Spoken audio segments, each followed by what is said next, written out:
बात यहाँ तक कि मेरे ख्याल से आपको बात क्लियर होगी।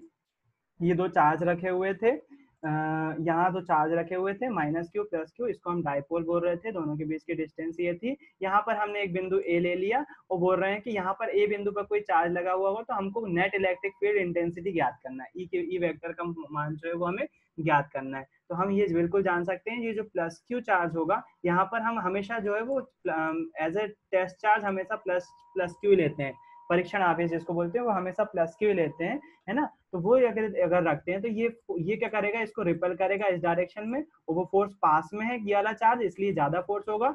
ये वाला जो क्यू है ये भी इस पर फोर्स लगाएगा, लेकिन इसकी तुलना में कम लगा पाएगा क्योंकि ये थोड़ा सा दूर है। तो हमने मान लिया कि प्लस क्यू कितना लगा रहा है, E1 इलेक्ट्रिक फील्ड इंटेंसिटी बना रहा है, और जो माइनस क्यू है वो E2 इलेक्ट्रिक फील्ड इंटेंसिटी बना रहा है। अब ये इसको इस साइड खींच रहा है, ये इसको इस साइड खींच रहा है, तो जो नेट इलेक्ट्रिक फील्ड इंटेंसिटी आएगी, जिसको हम परिणामी विद्युत तीव्रता बोलेंगे, वो किस डायरेक्शन में आने वाली है, E1 की डायरेक्शन में आने वाली है, क्योंकि इसका मान ज्यादा है। तो यदि हम वेक्टर सम की बात करें तो हमारे पास जो E1 होगा, सॉरी ई वेक्टर जो होगा, इलेक्ट्रिक फील्ड इंटेंसिटी जो होगी उस पॉइंट पे, वो दो वेक्टर के योगफल के बराबर होगा।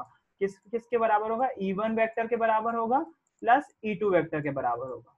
E1 वेक्टर के बराबर होगा प्लस E2 वेक्टर के बराबर होगा। मतलब E बराबर से कितना हो जाएगा। अच्छा, आप बोलोगे यहाँ पर प्लस माइनस क्यों लगा रहे हैं, क्यों नहीं लगा रहे हैं। यहाँ पर प्लस माइनस लगाने की जरूरत नहीं है, क्योंकि वेक्टर क्वांटिटी है, वेक्टर क्वांटिटी में ऑलरेडी वो डायरेक्शन कंटेंट करता है, तो यहाँ पर अगर मैं प्लस माइनस लगा दूंगा तो वो अपोजिट डायरेक्शन बताने लगेगा। तो इस फॉर्मूले में हमको माइनस लगाने की जरूरत नहीं है, क्योंकि ऑलरेडी वेक्टर क्वांटिटी। यदि मैं इसी चीज को मैग्नीट्यूड के टर्म में लिखना चाहूँ तो मैग्नीट्यूड का टर्म कैसा हो जाएगा, E vector mod of E vector. Magnitude लिखते हैं ना, परिमाण लिखते हैं अपन, मतलब संख्या के रूप में लिख रहे होते हैं। तो यहाँ पर मुझे जो है वो यहाँ पर माइनस लगाना पड़ेगा, और मैं मैग्नीट्यूड निकालने के लिए क्या करूंगा, टोटल मैग्नीट्यूड, टोटल किसका, इस वाले टर्म का मैग्नीट्यूड अगर मुझे निकालना है तो मैं क्या करूंगा, इस वाले जो ज्यादा बल का मैग्नीट्यूड है उसमें से कम बल के मैग्नीट्यूड को माइनस कर दूंगा, है ना। तो मुझे नेट बल पता चल जाएगा। जैसे मान लो मेरा और इसका उदाहरण ले रहे थे अपन किरण का,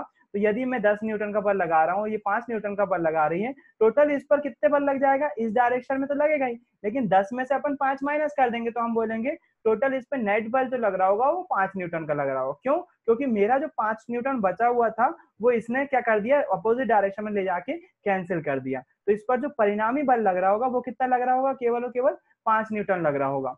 यदि मैं यहाँ पर इसकी बात कर लूं, इलेक्ट्रिक फील्ड इंटेंसिटी की, तो यहाँ पर मैं बात करूंगा, यदि मैं E1 के मैग्नीट्यूड में से जो इलेक्ट्रिक फील्ड इंटेंसिटी पहली वाली है उसमें से यदि मैं माइनस कर दूं E2 को यदि माइनस कर दूं तो मेरे पास जो है वो नेट इलेक्ट्रिक फील्ड इंटेंसिटी का मैग्नीट्यूड पता चल जाएगा। यहाँ पर मैंने इस वाली बात को, वेक्टर वाली बात को यहीं खत्म कर दिया है, इसकी जरूरत ही नहीं पड़ रही मुझे, है ना। आगे शायद जरूरत पड़ेगी, जब मैं वेक्टर क्वांटिटी लिखूंगा तो शायद जरूरत पड़ेगी, लेकिन अभी जरूरत नहीं है।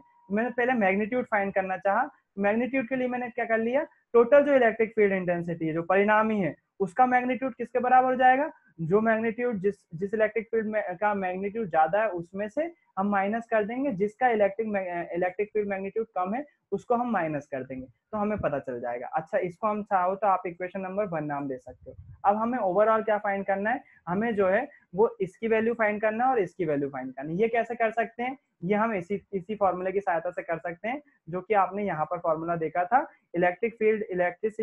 Magnitude of electric field intensity का फॉर्मूला होता है 1/4 पाई एप्सिलॉन नॉट। यहाँ एप्सिलॉन नॉट क्या दिखाता है, एयर या वैक्यूम दिखा रहा होता है, और हम इसका मल्टीप्लाई कर देते हैं किससे, उस एक चार्ज से, और डिवाइड कर देते हैं उन दोनों के बीच की डिस्टेंस से। इस फॉर्मूले की मदद से हम E1 और E2 निकालेंगे और इक्वेशन 1 में उसका मान पुट करेंगे। यदि मैं E1 लिखना चाहूँ यहाँ पर, यदि मुझे E1 निकालना है, E1 का मैग्नीट्यूड, वेक्टर ऑफ E1 का मैग्नीट्यूड निकालना है यदि मुझे, तो मैं क्या लिखूंगा, इसका मैग्नीट्यूड 1/4 पाई एप्सिलॉन नॉट। यहाँ पर हम आइडियली केस लेके चल रहे हैं, वायु या निर्वात का। और E1 देखो, ये E1 की बात कर रहे हैं, E1 किस चार्ज के कारण से लगा हुआ है, प्लस क्यू चार्ज के कारण से लगा हुआ है। तो यहाँ पर मैं क्या लिखूंगा, plus Q divided by R square, यानी कि इधर से लेकर इधर तक की डिस्टेंस। यहाँ पर एक टर्म अपन लिखना भूल गए हैं, वो टर्म ये है कि जो यहाँ से लेकर यहाँ तक की दूरी है, मतलब इसके सेंटर से लेकर डायपोल के सेंटर से लेकर जो यहाँ तक की दूरी है वो हमको मानना पड़ेगी वो r है, यदि, है ना। ये स्टार्टिंग में बताना मैं भूल गया। यदि मैं बात करूं इस डायपोल के सेंटर से लेकर, सेंटर बताया था ना क्या होता है, इस डायपोल के सेंटर से लेकर जिस पॉइंट पर हम इलेक्ट्रिक फील्ड इंटेंसिटी ज्ञात कर रहे हैं उधर तक की डिस्टेंस हमको क्या मानना पड़ेगी, r मानना पड़ेगी। अब देखो जब हमने r ले ली तो इस q से लेकर, इस q पे फोकस करो, इस q से लेकर मैं रेड पॉइंट ले लेता हूँ, कौन सा ले लूं, ये वाला ले, क्यू से लेकर यहाँ तक की अगर मुझे डिस्टेंस पता करना है, क्यू से लेकर यहाँ तक की डिस्टेंस पता करना है, तो मैं क्या करूंगा, इस पूरी आर में से, ये आर में से यदि मैं इतनी डिस्टेंस माइनस कर दूं, इतनी डिस्टेंस माइनस कर दूं तो मुझे इतनी डिस्टेंस पता चल जाएगी, पता चल जाएगी कि नहीं। ये डिस्टेंस कितनी है, ये ए है, मतलब मैं आर में से ए को घटा दूं तो ये वाली मेरे को डिस्टेंस पता चल जाएगी, ये कितनी होगी, आर माइनस ए, है ना। तो यहाँ पर मैं क्या करूंगा, यहाँ पर जो मैंने चार्ज लिया हुआ है, जो डिस्टेंस लूंगा मैं, वो डिस्टेंस आर स्क्वायर की जगह लूंगा मैं आर माइनस ए का स्क्वायर, आर माइनस ए का स्क्वायर। ठीक, ये हमें E1 की वैल्यू पता चल गई, मैग्नीट्यूड ऑफ E1 पता चल गई। अच्छा, इसी तरह मैं E2 ज्ञात कर लूंगा। बस यहाँ पर जो डिस्टेंस का निकालने का था ना, बस यही थोड़ा सा फॉर्मूला थोड़ा सा गड़बड़ हो रहा था, जो डिस्टेंस निकालते हैं ना, बस ये समझ में आ गया यदि आपको, तो फिर कुछ भी नहीं है, कुछ भी, सब कुछ इजी है। डिस्टेंस कैसे निकाला, जो अपन ने डायपोल का सेंटर है वहां से लेकर जो पॉइंट लिया है वहां तक की दूरी कितनी ले ली, आर ले ली। दूरी जब आर ले ली तो ये वाला पॉइंट जो है वो ए है, तो बचा कुचा कितना होगा, आर में से ए को घटा दो तो ये आर माइनस ए हो जाएगा, है ना। अब यहाँ पर यदि मुझे अगली क्वेश्चन की बात करूं मैं, तो प्लस E2 चार्ज हो रहा है, तो यहाँ पर देखो प्लस E2 के लिए अपन 1/4 पाई एप्सिलॉन नॉट, ये तो अपन एज इट इज रखेंगे। चार्ज अभी भी मैग्नीट्यूड रखना है तो प्लस क्यू ही रखेंगे, माइनस क्यू रखने की जरूरत नहीं है ना, प्लस क्यू ही रख रहे होंगे अपन। इसके बाद क्या करूंगा, अब मुझे आप ये बताओ, ये माइनस क्यू के कारण से ले रहे हैं अपन, माइनस क्यू के कारण से इस पॉइंट तक, इस पॉइंट तक दूरी क्या होगी, माइनस क्यू से लेकर इस पॉइंट तक की दूरी क्या होगी, क्या आप बता सकते हो मुझे कोई। आर प्लस ए। और कोई,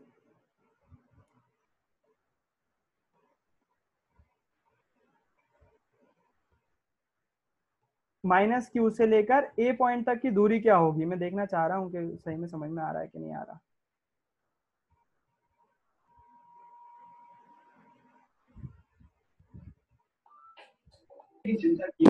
आर प्लस ए होगी, आर प्लस ए होगी पक्का। यस भैया। कोई और इसमें जोड़ना चाह रहा हो, बोलो भाई, किसी को डाउट इसमें कुछ। अरे सिंपल सी तो बात है, ये जब ए थी बची कुची ये कितनी है, यहाँ पर ये भी तो ए ही है, नीचे देख लो ना, ये वाली ए है, डिस्टेंस ए ही है ना, तो ये टोटल यहाँ से लेकर यहाँ तक की दूरी कितनी हो जाने वाली है, आर प्लस ए तो हो जाने वाली है, बिल्कुल हो जाने वाली है। वही हम लिखेंगे, वही लिखने वाली बात है। आपको ये कंफ्यूजन हो सकता हो रहा हो कि यहाँ पर मैंने माइनस क्यों क्यों नहीं लिया, है ना, कुछ बच्चों को हो सकता है। मैग्नीट्यूड ले रहे हैं बेटा अपन, मैग्नीट्यूड मतलब कि यहाँ पर जो है वो मैग्नीट्यूड, इसका मतलब ही होता है पॉजिटिव, केवल पॉजिटिव लेना, इसके अंदर की जो वैल्यू होगी वो माइनस पे डिपेंड नहीं करेगी, माइनस उसको प्लस हो जाएगा बाहर आके। तो यहाँ पर जो मैं चार्ज ले रहा हूँ वो प्लस ही ले रहा हूँ, मैग्नीट्यूड ले रहे हैं अपन, मैग्नीट्यूड प्लस में ही ले रहे होंगे केवल और केवल। फिर आप बोलोगे यहाँ पर माइनस क्यों लिया था, तो यहाँ पर परिणामी मैग्नीट्यूड निकाल रहा था मैं, ओवरऑल निकाल रहा था, ज्यादा में से कम को माइनस करना ही पड़ेगा मेरे को, मैंने उदाहरण लिया आपके सामने बहुत अच्छे से, है ना। लेकिन यदि मैं बात करूं आपसे कि किरण जो है वो -5 न्यूटन लगा रही होगी मैग्नीट्यूड, उसका -5 होगा, तो वहां पर मैं गलती कर रहा हूँ, -5 नहीं होगा, उसका जो बल होगा वो भी 5 होगा, मेरा जो बल होगा वो 10 होगा, है ना, -10 नहीं बोल सकता मैं। हाँ, ओवरऑल परिणाम में बताऊं तो मेरे में से उसका माइनस कर देंगे, 10 में से माइनस कर देंगे 5 का, तो जरूर इसका परिणामी जो है वो भी काय में आएगा, प्लस में ही आएगा, 5 में ही आएगा। तो इसको निकालने के लिए हम माइनस कर सकते हैं, लेकिन मैग्नीट्यूड के अंदर जो क्वांटिटी होती है वो प्लस में ही हो रही होती है। तो अपने पास E1 भी आ गया, E2 भी आ गया। समीकरण नंबर 2 और 3, 2 और 3 से क्या कर देंगे, इन दोनों से मान काय में रख देंगे, इसमें पुट कर देंगे, एक में पुट कर देंगे। जैसे ही हम पुट करेंगे मान, तो हमारे पास कुछ ऐसा आएगा, magnitude of E equals to E1 का मान कितना है, 1/4 pi epsilon naught Q upon r minus a का square minus 1/4 pi epsilon naught Q upon r plus a का होल स्क्वायर। ये आ गई टर्म, कुछ भी नहीं करा अपन ने, उसमें केवल वैल्यू पुट कर दी। जैसी वैल्यू पुट करी दो बच्चों के आंसर आया, तो उससे मेरे को थोड़ा सा गड़बड़ लगा यार, समझ में नहीं आ रहा है क्या। चलो कोई दिक्कत नहीं है, पहली बार पढ़ रहे हो तो धीरे धीरे समझ में आ जाएगा। अब देखो 1/4πε0 यहाँ पर भी है, यहाँ पर भी हम कॉमन निकाल सकते हैं। इसके साथ साथ ये क्यू भी है, क्यू भी कॉमन निकाल सकता है, बिल्कुल निकाल सकता है। तो 1/4πε0 और क्यू हम कॉमन निकालेंगे, बचेगा क्या, बचेगा यहाँ पर 1/r-a का होल स्क्वायर, माइनस का साइन 1/r+a का होल स्क्वायर। बेटा ये रियल मैथ रियल फिजिक्स पढ़ रहे हो अब, है ना, सच्चाई यही है फिजिक्स की। 10वीं तक तो केवल बच्चों वाली चीज थी, ये डेरिवेशन अब जो आ रही हैं वो समझना बहुत सच में कठिन है, यकीन मानो कठिन है। ई वेक्टर ऑफ मॉड कितना हो जाएगा, ये मैं एज इट इज रखूंगा 1/4πε0। आप चाहो तो क्यू ऊपर लिख सकते हो बिल्कुल, लेकिन मैं लिखूंगा नहीं, क्योंकि अभी आपको पता चलेगा क्यों नहीं लिख रहा हूँ मैं, आगे समझ में जाएगा। और आप भी धीरे धीरे जब सॉल्व करना सीख जाओ तो आप भी इसको नहीं लिखोगे उसके साथ मल्टीप्लिकेशन में। क्यू एज इट इज लिखा मैंने, यहाँ चाहो तो आप बड़ा ब्रैकेट बना सकते हो क्योंकि छोटे ब्रैकेट ऑलरेडी है। एलसीएम लेना पड़ेगा, एलसीएम लेंगे तो आपको पता है दो टर्म का मल्टीप्लिकेशन कर देते हैं अपन एलसीएम में, r-a का होल स्क्वायर हो जाएगा और इसका क्या हो जाएगा r+a का होल स्क्वायर। यहाँ तो प्योर मैथ चल रही है, अब कुछ भी नहीं है। ओए इतना बड़ा लंबा क्या करेंगे, जब वो करते हैं अपन एलसीएम लेते हैं, तो कोई बताओ मैथ्स का, मैं जिससे पूछूंगा वही बताएगा। यहाँ बताओ ऊपर क्या टर्म आएगी, सिंपल सी बात है। पवन आप बता सकते हो, पवन मगर दे, ऊपर क्या टर्म आएगी बेटा एलसीएम लेने के बाद, बताओ। r+a² minus r-a²। बहुत सही, बहुत बढ़िया। Whole square square minus r-a का होल स्क्वायर, ऊपर वाली टर्म को इसमें से यहाँ से अपन इसका भाग देते हैं, इसमें ये वाली टर्म कैंसिल हो जाती है, बचा हुआ ये वाला रहता है, तो इसका एक में मल्टीप्लाई कर देते हैं, माइनस लगाएंगे, इसका भाग देंगे तो ये वाली टर्म कैंसिल हो जाएगी, और ये वाली टर्म का एक के साथ मल्टीप्लाई करेंगे तो r-a का होल स्क्वायर। कुछ नहीं है, अपन मैथ्स में ऐसा करते थे, 1/2 माइनस 1/3 करेंगे तो 3 दूनी 6 हो जाता था, 2 का भाग देते 6 में, 2 तिया 6 जाता था, 3 का ऊपर मल्टीप्लाई कर देते। बस यहाँ पर जो है वो संख्या की जगह अब नंबर वो लिखे हुए हैं, क्या लिखे हुए हैं, आर वो लिखा हुआ, क्या बोलते हैं अंग्रेजी के अक्षर लिखे हुए हैं, और कुछ नहीं। अब क्या करेंगे, इसको सॉल्व करेंगे। तो ये तो एज इट इज फिजिक्स में ये बड़ी प्रॉब्लम रहती है, आधे से ज्यादा पोर्शन तो वैसे के वैसे लिखना पड़ता है हमें हर डेरिवेशन में, तो ये वैसे के वैसे चलता आएगा बेचारा। 4πε0 क्यू, यहाँ पर जो बचेगा वो देखो। अब इसको थोड़ा सा सॉल्व करेंगे अपन, तो a+b का होल स्क्वायर और a-b का होल स्क्वायर लगा देते हैं, तो a का स्क्वायर यानी कि r का स्क्वायर, a का स्क्वायर प्लस b का स्क्वायर प्लस 2ra, माइनस लगाया a-b का होल स्क्वायर, तो a का स्क्वायर, अब मैं यहाँ पर माइनस का मल्टीप्लाई भी करते जा रहा हूँ अंदर, थोड़ा सा समझ जाना, माइनस b का स्क्वायर, और जब यहाँ पर -2a भी आएगा, माइनस के कारण से वो कैसा हो जाएगा, प्लस का हो जाएगा 2ra, है ना। ये माइनस का भी मल्टीप्लाई कर दिया है मैंने, एक बार खुद से करके देखना आ जाएगा। ऊपर का तो मैंने केवल ब्रैकेट खोल लिया, तो उसका नीचे क्या करेंगे हम, इन दोनों का क्या कर देंगे, ये दोनों पे स्क्वायर है ना, तो दोनों को साथ में लिख के स्क्वायर लिख लेता हूं मैं, r-b, और दोनों का क्या कर लेता हूँ, स्क्वायर कर लेता हूँ, दोनों का ही स्क्वायर कर लेता हूँ। यहाँ पर क्यों करा, ये फॉर्मूला बन गया a माइनस बी और a-c, नहीं कैसे बना फॉर्मूला, नहीं बना, a का वर्ग माइनस b का वर्ग भी नहीं बनेगा, यहाँ पर दोनों का स्क्वायर कर लेता हूँ, तो क्या होने वाला है यहाँ पर भैया। हाँ मैं ना वो एक वाला फॉर्मूला है ना, x प्लस a का होल स्क्वायर, नहीं इसको ऐसे सॉल्व करते ना, देखते हैं आगे क्या होता है। भैया इसमें प्लस a आएगा, कुछ गलत करा है मैंने, हाँ ये बी लिख दिया, बी जबरन में आ गया ना यहाँ पर, इसलिए तो गड़बड़ हो रहा है। सही है, ऊपर a लिखा है, नीचे b लिख रहा हूँ, तो यहाँ पर ये क्या हो जाएगा, r प्लस ए, उतारा ही गलत था तो इसके कारण से गड़ा होता, मैंने उतारा गलत था उसको, r माइनस ए बचेगा और r प्लस ए, इसके दोनों का क्या कर लूंगा मैं, दोनों का होल स्क्वायर कर लूंगा। आप सॉल्व करते हैं और आगे, तो ये एज इट इज लिखेंगे, तो मैं यहाँ पर थोड़ा सा चीटिंग कर रहा हूँ, मैं इसको उठा के ऐसे के ऐसा पेस्ट कर ले रहा हूँ यहाँ पर, इसके बाद अंदर का सॉल्व कर रहा हूँ। यहाँ पर आर स्क्वायर से आर स्क्वायर कैंसिल हो जाएगा, ए स्क्वायर से ए स्क्वायर कैंसिल हो जाएगा, बचेगा कितना, 2RA प्लस 2RA यानी कि 4RA डिवाइडेड बाय, यहाँ पर अब मेरे ख्याल से बायो के बच्चों को थोड़ी सी दिक्कत हो सकती है क्योंकि मैथ्स का कॉन्सेप्ट आ रहा है यहाँ पर।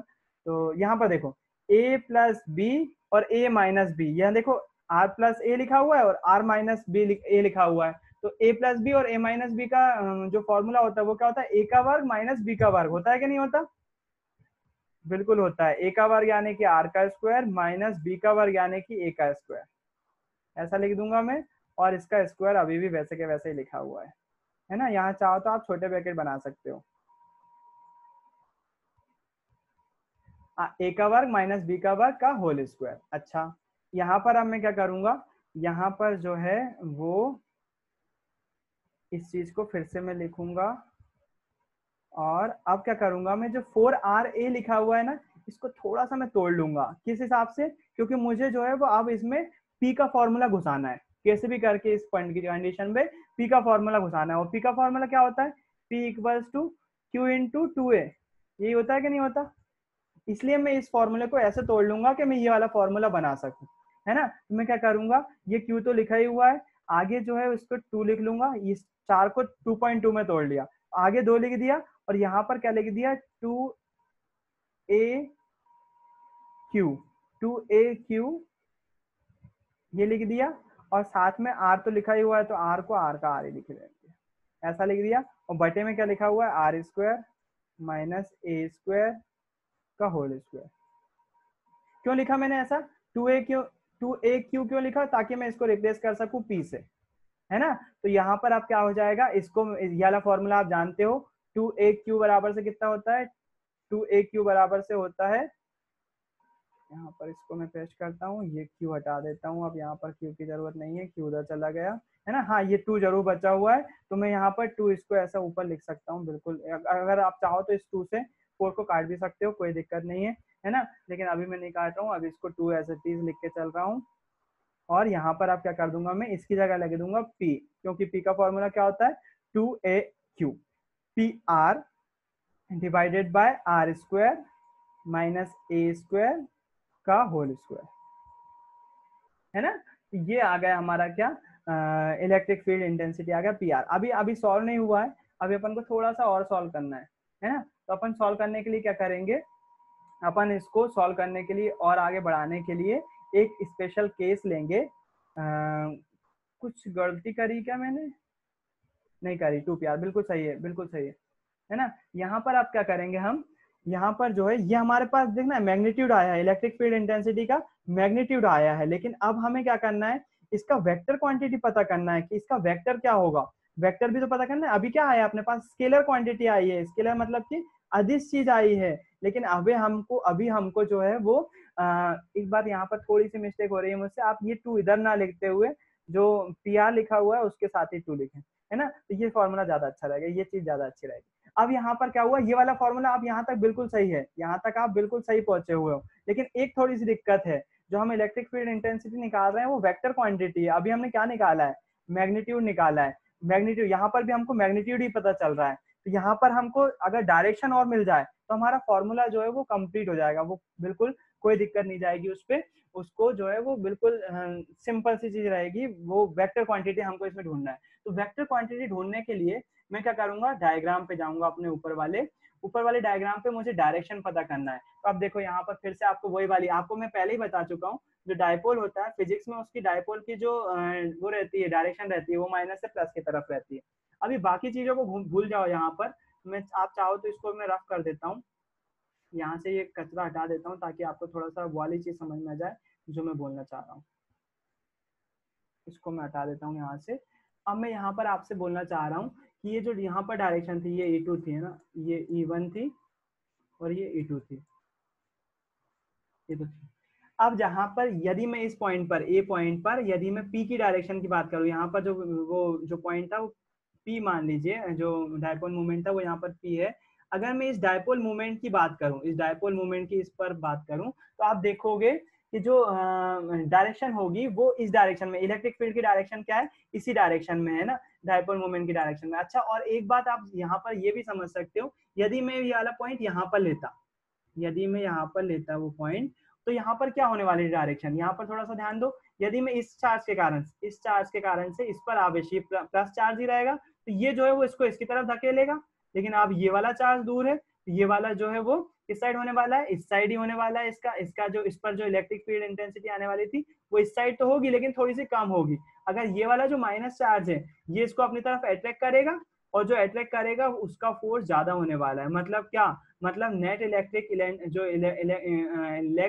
नेट परिणामी विद्युत तीव्रता आएगी वो अभी भी किस डायरेक्शन में आएगी, इसी डायरेक्शन में आएगी। मतलब आप जो कोएक्सियल एक्सिस रहता है, जो आपका जो भी हिंदी में बोलते हैं कोएक्सियल एक्सिस पर अगर किधर भी बिंदु लोगे, आप कहीं पर भी बिंदु लोगे, जो नेट परिणामी विद्युत की तीव्रता आएगी वो हमेशा इस डायरेक्शन में आएगी। और ये डायरेक्शन कौन सी है, वही डायरेक्शन तो है जो मोमेंटम की जो मूवमेंट की डायपोल मूवमेंट की डायरेक्शन होती है, जो कि क्या होती है, माइनस से प्लस की तरफ।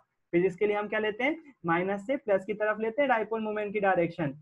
मतलब बोलना मैं ये चाह रहा हूँ, कोएक्सियल एक्सिस पर कहीं पर भी बिंदु होगा तो उसकी डायरेक्शन वही होगी जो डायपोल मूवमेंट की डायरेक्शन होगी, जो कि हमेशा किस साइड होती है फिजिक्स के लिए, माइनस से प्लस की तरफ। तो हम कुछ भी नहीं करेंगे, कुछ भी नहीं करना है, हमारा जो आंसर आया हुआ है आखिरी में, बस उस पर हमको क्या लगा देना है, जो डायपोल मूवमेंट है उसके ऊपर वेक्टर क्वांटिटी लगा देना है। हमारा ये वाला जो फॉर्मूला, जो इलेक्ट्रिक फील्ड इंटेंसिटी आएगी वो कायम हो जाएगी, उसका फॉर्मूला कायम हो जाएगा, वेक्टर के फॉर्म में हो जाएगा। तो अपन ने जो स्केलर फॉर्म में निकाला वहीं तक निकालना है, बस क्या कर देना, जो डायपोल मूवमेंट की जो डायरेक्शन होगी वही किसकी डायरेक्शन होगी, इलेक्ट्रिक फील्ड इंटेंसिटी की डायरेक्शन भी होगी। और हमको इस कारण से क्या हो जाएगा, अब यहाँ पर हमको मैग्नीट्यूड तो पता ही था, साथ साथ डायरेक्शन भी पता चल गई, तो हमें वेक्टर क्वांटिटी वाली झंझट हमारी खत्म हो गई, है ना। तो यही वाला फॉर्मूला होता है कोएक्सियल एक्सिस के लिए, किसी डायपोल के कारण से कोएक्सियल एक्सिस पर किसी बिंदु पर इलेक्ट्रिक फील्ड इंटेंसिटी का फॉर्मूला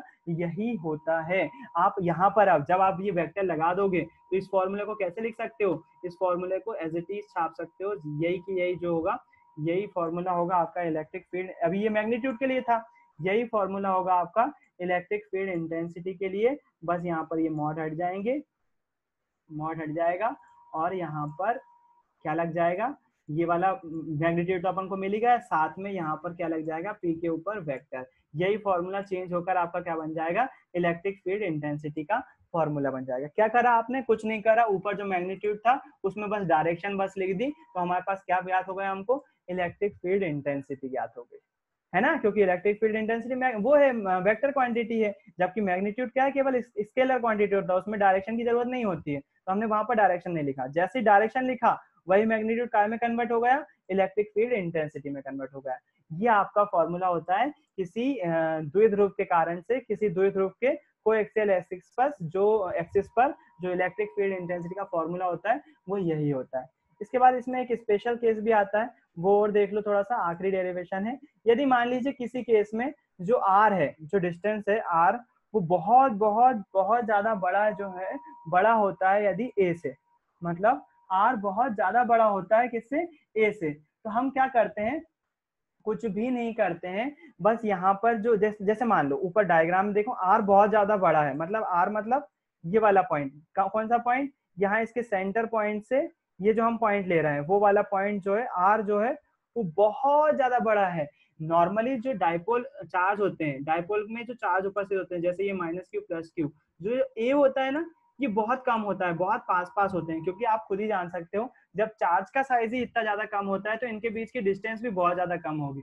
और जो ये डिस्टेंस हम ये पॉइंट ले रहे हैं ये बहुत ज्यादा बड़ा हुआ, आर की वैल्यू जो है वो बहुत ज्यादा बड़ी हुई, मान लीजिए यदि 1000 मीटर हुई, 1000 मीटर हुई, तो ये वाला जो रहेगा ना ये माइक्रो सेंटीमीटर में ही रहेगा। तो हम क्या करते हैं, ए की वैल्यू को नेग्लेक्ट कर सकते हैं।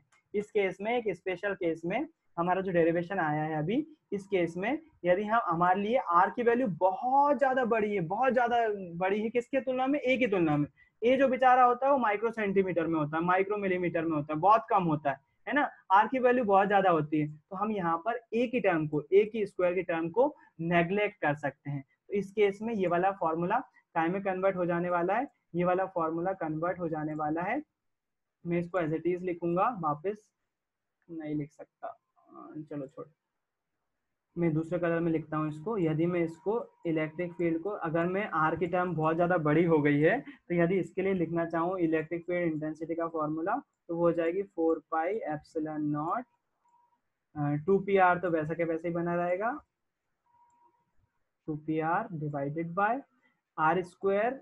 ए कैंसिल हो गया, अब ए नेग्लेक्ट कर देंगे हम, तो आर स्क्वायर का स्क्वायर कितना हो जाने वाला है, आर की पावर 4 हो जाने वाला है, आर की पावर 4 हो जाएगा, एक आर से एक आर कट जाएगा। तो यहाँ पर ये क्या हो जाने वाला है चेंज, ये हो जाने वाला है vector E changes to vector, sorry electric field intensity E vector बराबर से हो जाएगा 4 पाई एप्सिलॉन नॉट और 2p divided by are cube. कब होगा ऐसा, जब ए की वैल्यू बहुत ज्यादा छोटी होगी, किससे, आर वेक्टर से, सॉरी आर डिस्टेंस से ए की वैल्यू बहुत ज्यादा जब कम होगी, तब क्या हो जाएगा, तब इसका फॉर्मूला चेंज होकर ऐसा कुछ दिखने लगेगा हमको, ई वेक्टर बराबर से 2p divided by are cube. कब होगा ऐसा, जब आर बहुत ज्यादा बड़ा होगा ए से। तो यही फॉर्मूला कन्वर्ट होकर क्या हो जाएगा 1/4 pi epsilon naught 2p vector divided by R. ये था आपका किसी डायपोल के कारण से कोएक्सियल एक्सिस पर इलेक्ट्रिक फील्ड इंटेंसिटी। और यकीन मानिए ये डेरिवेशन थोड़ा सा हेल्दी है, हेल्दी मतलब थोड़ा सा मस्त है, करने वाला है, समझने वाला है, बहुत सारी बातें एक साथ हो रही होती हैं, और यही तो फिजिक्स की खूबी है। तो अपन को दिमाग में क्या रखना है, दिमाग में अपन को केवल और केवल डायपोल रखना है। डायपोल के बारे में अपन को क्या मालूम है, डायपोल के बारे में अपन को मालूम है, यहाँ पर मैं ये जो कलरफुल लिखा हुआ है इसको थोड़ा सा मिटा के एक बार फिर से आपको डायग्राम समझा देता हूँ कि हमको क्या क्या पता होना चाहिए। हमको ये पता होना चाहिए कि एक कोएक्सियल एक्सिस पर दो चार्ज रखे हुए हैं जिनको हम डायपोल बोलते हैं, और दोनों चार्ज कैसे होते हैं, एक माइनस क्यू होता है, तो एक जो है वो रेड वाला नहीं लेता हूँ मैं, थोड़ा सा अलग चार्ज ले लेता हूँ, ये माइनस क्यू है यदि, और ये वाला जो है वो प्लस क्यू है यदि, तो इनके कारण से यदि मुझे इस एक्सिस पर किसी बिंदु पर, मान लीजिए वो बिंदु यहाँ पर है, इस बिंदु पर यदि मुझे इलेक्ट्रिक फील्ड इंटेंसिटी फाइंड करना है, इलेक्ट्रिक फील्ड इंटेंसिटी मतलब कि ई वेक्टर यदि मुझे फाइंड करना है, तो यदि मैं इस चार्ज पर मानूंगा, इस चार्ज के लिए मुझे क्या क्या चीजें पता होंगी, मुझे ये पता होगा कि इसके सेंटर से यहाँ तक की जो दूरी है वो ए है ना, इसके सेंटर से यहाँ तक की दूरी, और दोनों चार्ज के बीच की टोटल दूरी कितनी हो जाएगी, तब दोनों टोटल दूरी हो जाएगी 2a, और इसके सेंटर से लेकर यहाँ तक की जो दूरी है वो मुझे पता है कितनी है, r है ना। खत्म हो चुका, मैं एक बार फिर से रिपीट करवा रहा हूँ डायग्राम को एक बार, तो आपको क्या क्या पता होना चाहिए वो बता रहा हूँ। टोटल डिस्टेंस कितनी है, टोटल यहाँ से लेकर यहाँ तक 2a हो जाएगी, और बीच से सेंटर से लेकर जो पॉइंट तक ले रहे हैं हम वो डिस्टेंस कितनी हो जाएगी, r हो जाएगी। ये इलेक्ट्रिक फील्ड इंटेंसिटी पर इन दोनों चार्जेस का प्रभाव पड़ने वाला है, इस चार्ज का भी और इस चार्ज का भी। चूंकि ये पॉइंट इस चार्ज के ज्यादा नजदीक है तो ये इसको ज्यादा रिपेल करेगा। रिपेल ही क्यों बोल रहा हूँ, क्योंकि यहाँ पर हम क्या करते हैं, परीक्षण आवेश लेते हैं, और परीक्षण आवेश हमेशा कैसा लेते हैं, धनावेश लेते हैं। तो परीक्षण आवेश को ये रिपेल करेगा, तो फोर्स जो इलेक्ट्रिक फील्ड लगाएगा ये इस डायरेक्शन में लगाएगा और वो बहुत ज्यादा होगी। अच्छा, ये इसको अपनी तरफ खींचेगा, इस पॉइंट पर इलेक्ट्रिक फील्ड लाइन जो है वो इसकी तरफ आ रही होंगी, लेकिन वो जो है वो थोड़ा सा कम होगी बजाय किसके, इस वाले के। तो इसको हमने E1 ले लेंगे और इसको ले लेंगे E2, और जो टोटल E होगा जो कि क्या है, ये वाला E, ये वाला जो E है वो किसके योगफल के बराबर होगा, E1 प्लस E2 के योगफल के बराबर होगा। अच्छा, हमको जो है वो वेक्टर तुरंत नहीं पता चल जाता है, आपने फोर्स के केस में भी देखा था, हम उसका पहले मैग्नीट्यूड निकालते हैं। तो मैग्नीट्यूड निकालने के केस में हम क्या लेंगे, जो ज्यादा मैग्नीट्यूड है उसमें से कम मैग्नीट्यूड को घटा देंगे। जब घटा देंगे तो हमारे पास एक इक्वेशन मिल जाएगी, इक्वेशन 1 नाम देंगे उसको। फिर हम क्या करेंगे, E1 मैग्नीट्यूड ऑफ E1 ज्ञात कर लेंगे और E2 ज्ञात कर लेंगे। 1/4 pi epsilon naught Q upon r minus a का होल स्क्वायर। ये डिस्टेंस कहाँ से आई, ये डिस्टेंस आई E1 के लिए कौन सा चार्ज था, ये वाला चार्ज। इस चार्ज से लेकर यहाँ से लेकर मुझे इस तक की दूरी पता करना है। जाहिर सी बात है, r में से मैं क्या कर दूंगा, इतने डिस्टेंस को घटा दूं, तो जो कि क्या है a है, आर माइनस ए कर दूंगा तो मुझे यहाँ से लेकर यहाँ तक की डिस्टेंस पता चल जाएगी। तो मैंने क्या करा, आर माइनस ए का स्क्वायर करा, क्योंकि फॉर्मूला बोलता है हमसे, आर माइनस ए स्क्वायर कर दिया। फिर उसके बाद इसी तरह से E2 निकाला तो उसमें आर प्लस 2a का होल स्क्वायर आ जाएगा। दोनों इक्वेशन को फर्स्ट इक्वेशन में पुट कर दिया, बीच में माइनस आ गया, तो इसमें से फिर उसका कॉमन क्या निकला, 1/4 पाई एप्सिलॉन नॉट कॉमन निकल गया, साथ में क्यू भी कॉमन निकला। इसको एलसीएम ले लेंगे अपन, एलसीएम ले लेंगे तो दोनों का मल्टीप्लिकेशन एलसीएम में आ जाएगा, ऊपर टर्म आ जाएगी। हम इसको जो है फॉर्मूले से सॉल्व करेंगे तो हमारे पास कुछ आएगा 4RA upon R square minus A square का होल स्क्वायर। और यहाँ पर हमको ये वाला फॉर्मूला इसमें घुसाना है कैसे भी करके, जो कि किसका, डायपोल मूवमेंट का फॉर्मूला है। डायपोल मूवमेंट का फॉर्मूला है तो इसको हम तोड़ लेंगे 2AQ में, और साथ ही 2R लिखा रहेगा। 2AQ किसको कन्वर्ट हो जाएगा, P में कन्वर्ट हो जाएगा, तो यहाँ पर टर्म बन जाएंगी 2PR divided by R square minus A square का होल स्क्वायर। ये क्या आया, मैग्नीट्यूड आया। हमको क्या पता करना है, इलेक्ट्रिक फील्ड इंटेंसिटी पता करना है, जो कि क्या है, वेक्टर क्वांटिटी है। तो हमको यहाँ पर वेक्टर के रूप में कुछ ना कुछ बताना पड़ेगा।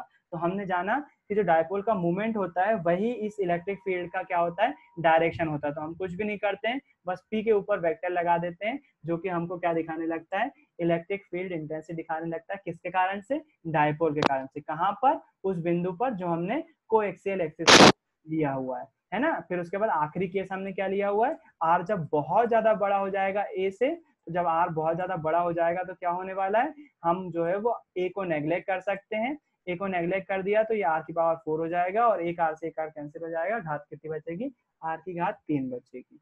तो मेरे ख्याल से थोड़ा सा मजा आया होगा फिजिक्स पढ़ने का। आज वाकई डेरिवेशन ड्राइव कर रहा था, तो थोड़ा सा क्वालिटी वाला डेरिवेशन था। समझ में आया हो यदि, तो आपको बिल्कुल सॉल्व करना है। अगर आपने सॉल्व करके नहीं देखा, मुझे मालूम है आप फंसोगे, बिल्कुल फंसोगे, लेकिन फिर भी आप इसको एक बार ड्राइव करके जरूर देख लेना। अगर अभी देख लो तो बहुत अच्छी बात है, नहीं तो जब टाइम मिले जब देखना, लेकिन ड्राइव जरूर कर लेना। अगर ड्राइव नहीं करोगे, अभी फंसोगे ना, फंसोगे, बिल्कुल फंसो, कोई दिक्कत नहीं। लेकिन अगर अभी ड्राइव नहीं करा तो बाद में जब आप फिर से सर पढ़ाएंगे तब फिर से कर रहे होगे और तब समझ में नहीं आएगा, है ना। इसलिए अभी एक बार सॉल्व करके देख लो, और जब फिर एक बार सर समझाएंगे तो आप उनसे अहेड चल रहे होगे, सारी बातें समझ में आ रही होंगी।